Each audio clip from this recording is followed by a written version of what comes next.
Hello friends, welcome to இது உங்கள் சமையல். இன்னைக்கு சூப்பரான ஒரு சைட் டிஷ் சப்பாத்திக்கு பார்க்க போகிறோம். ஆனால் இட்லி தோசை எல்லாத்துக்கூடயும் இது ஒரு பெஸ்ட்டு காம்பினேஷன். நார்த் இந்தியன் ஸ்டைலில் உருளைக்கிழங்கு கிரேவி, அதாங்க பொட்டேட்டோ கிரேவி எப்படி செய்யலாம் அப்படின்னு சொல்லிட்டு ரொம்ப குயிக்காக பார்த்துடலாம். இந்த டிஷ்ஷில் வந்து தேங்காய் நம்ம ஆட் பண்ணாமல் இதை பண்ண போகிறோம். வாங்க இது இவ்வளோ டேஸ்டியாக எப்படி ஈஸியாக பண்ணலாம் அப்படின்ட்டு பார்த்துடலாம். நீங்கள் ஏற்கனவே உருளைக்கிழங்கு வேக வச்சிங்கன்னு வச்சுக்கோங்களேன், இது செய்கிறதுக்கு ஒரு 10 நிமிஷம் தாங்க ஆகும். ஒரு பேன் எடுத்துட்டு அதில் நல்லெண்ணெய் சேர்த்துக்கலாம். எண்ணெய் காயட்டும். ஒரு பிரியாணி இலை, அப்புறம் கொஞ்சமாக சீரகம்,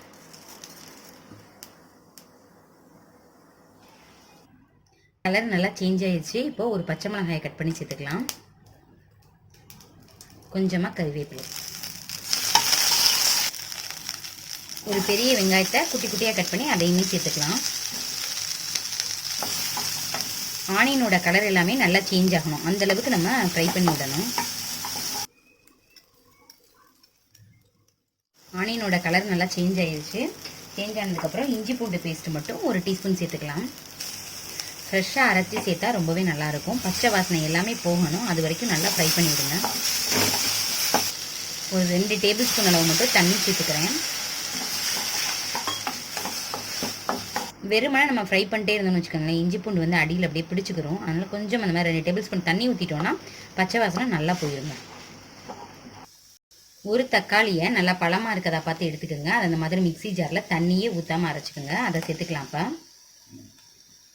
நாட்டு தக்காளியாக இருந்துச்சு, நான் எடுத்துக்கிறது பார்த்தீங்கன்னா பெரிய சைஸுங்க.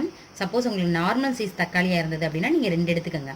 நாட்டு தக்காளினா 1 எடுத்துக்கோங்க. ஏன்னா நாட்டு தக்காளி கொஞ்சம் புளிக்கும், அதனால தான்.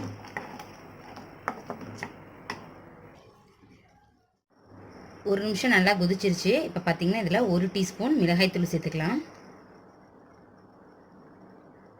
1 டீஸ்பூன் மல்லித்தூள் சேர்த்துக்கோங்க. நல்லா மிக்ஸ் பண்ணி விடுங்க.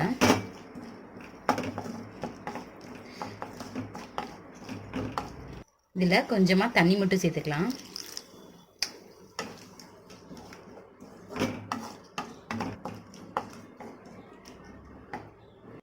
இந்த டிஷ்க்கு தேவையான அளவு உப்பு சேர்த்துக்கலாம். நான் இன்னும் கொஞ்சமே தண்ணி சேர்த்துருக்கேங்க. பச்சை வாடையெல்லாம் போகணும் இல்லையா, நம்ம உருளைக்கிழங்கு எடுத்து ஆட் பண்ண போகிறோம்.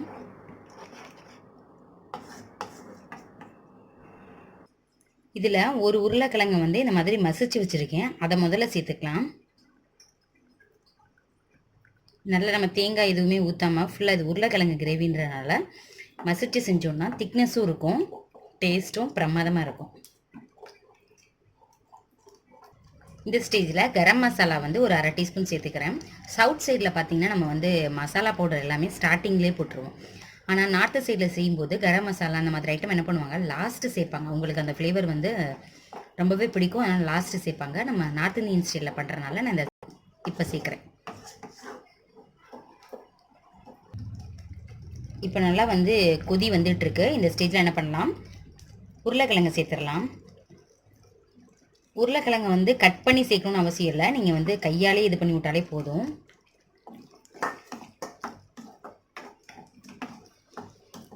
நான் இன்னும் கொஞ்சம் தண்ணி சேர்த்துக்கிறேன். ஏன்னா ஒரு 2 நிமிஷம் மூடி போட்டு மூட போகிறோம், அதில் கொஞ்சம் வந்து தண்ணி குறைஞ்சிரும். உருளைக்கிழங்குக்குள்ளே அப்போ தான் வந்து இந்த ஸ்பைசஸ் எல்லாமே ஏறும். ஓகேங்க, இப்போ மூடி போட்டு மூடிடலாம்.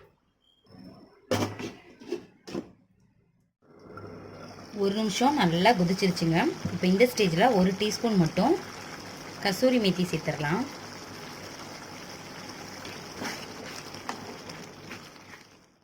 இது வேறு ஒன்றும் இல்லை, வெந்தயக்கீரை தான்.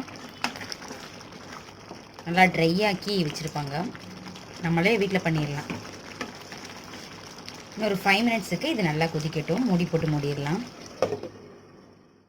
5 மினிட்ஸ் ஆயிடுச்சு. இப்போ பார்க்கலாம். நல்லா கொதிச்சிட்ருக்கு, நல்லா வாசனை வருது. அவ்வளோதாங்க, ரெடி ஆயிடுச்சு. உங்களுக்கு வந்து கொத்தமல்லி தழை வந்து சேர்க்கணும் அப்படின்னா நீங்கள் சேர்த்துக்கோங்க. நான் மேத்தி லீவ் சேர்த்ததுனால இன்றைக்கி கொத்தமல்லி தழை எதுவுமே நான் சேர்க்கலை. இப்போ பிளேட்டுக்கு ட்ரான்ஸ்ஃபர் பண்ணிவிட்டு காமிக்கிறேன். ஒரு குட்டி பவுல் எடுத்துக்கோங்க. அதில் ஒரு டீஸ்பூன் மட்டும் எண்ணெய் சேர்த்துக்கோங்க. 1/2 டீஸ்பூன் மட்டும் கரம் மசாலா,